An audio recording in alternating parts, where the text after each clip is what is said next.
Ya Ali Madad. Otherwise, Rai Abu Ali Missionary, wise number 525. This voice was delivered in Kingsley Jamaat Khana, London on the 24th of September 1979.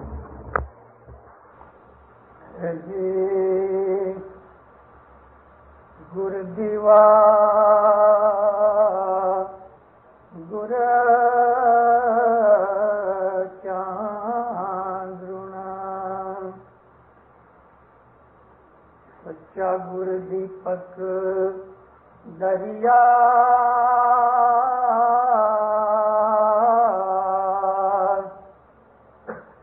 Gura bina tala mardo na khule tode bhare rehna bhandar